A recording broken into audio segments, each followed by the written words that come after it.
Dünən Bakının Yasamalı rayonunda baş verən dəhşətli partlayışın əks-sədası şəhərin əksər yerlərində eşidildi. İnsanlar qorxu içərisində nə baş verdiyini anlamağa çalışır, sosial şəbəkələrdə var-gəl etməyə başladılar. Üzərindən 10 dəqiqə keçməmiş vətəndaş jurnalistikası işə düşdü. Onların çəkib paylaşdığı videolar və verdikləri informasiyalar TikTokda sürətlə və geniş yayılmağa başladı. Artıq hadisə barədə məlumat əldə etmək üçün hamı TikToka üz tutdu. Sosial şəbəkələrə üz tutanların demək olar ki, əksəriyyəti təqribən 2 saat davam edən müzakirələrdə partlayışla başlayan bu yanğınla bağlı ola bilən və ola biləcək bütün versiyaları səsləndirdilər. Hətta İranın Azərbaycandan İsrailə verdiyi dəstəkdən dolayı qisas almaq məqsədi ilə belə təxribatlar törədəcəyini də istisna etməyənlər oldu. Əksər istifadəçilər isə yazdı ki, Alov silah zavodu ərazisində partlayış baş verib.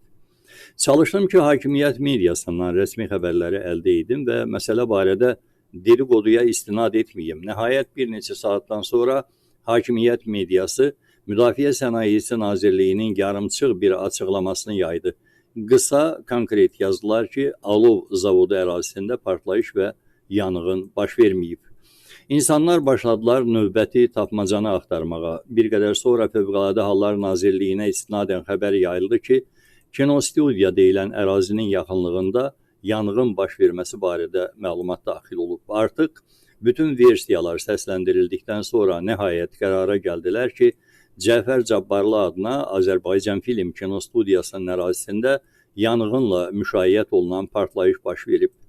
Gecə saatlarında isə yazdılar ki, kinostudiyanın həyətində yerləşən ambardakı pirotexniki vasitələr partlayıb və yanğın baş verib. Nəhayət, insanlar saatlarla rəsmi informasiya axtarışından sonra sakitləşdirici bir xəbər tapa bildilər, amma indiki saata qədər hadisənin nədən baş verdiyi və kinostudiyanın həyətindəki ambarda bu qədər güclü partlayışa malik olan pirotexniki vasitələrin saxlanma səbəbi açıqlanmadı.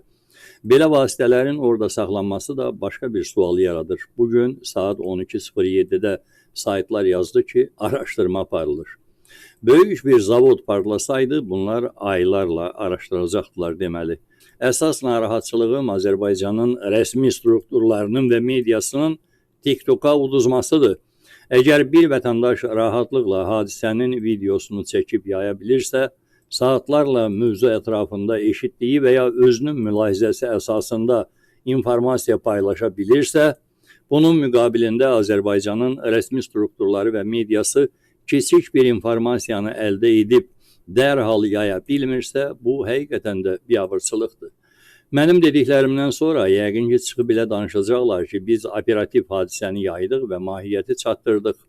Əgər siz operativ olsaydınız, gecə saatlarında trollarınız sosial şəbəkələrdə bu çağırışları etməzdilər.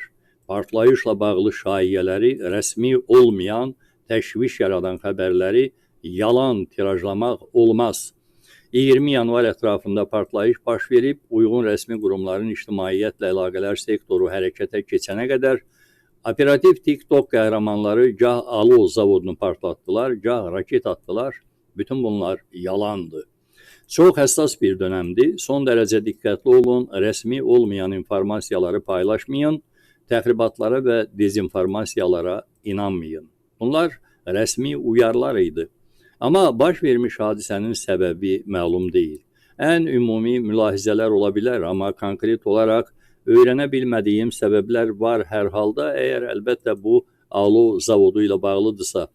Ümumi mülahizələr isə çox bəsitdir. Ya ənənəvi qaydada hansısa korrupsiyanın izlərini yox etmək istəyiblər, hətta kinostudiyada da bu ola bilər, ya da dünyada gedən qlobal, aqressiv, hərbi siyasi kataklizmlərin Bakıda törətdiyi təxribatlardan biridir.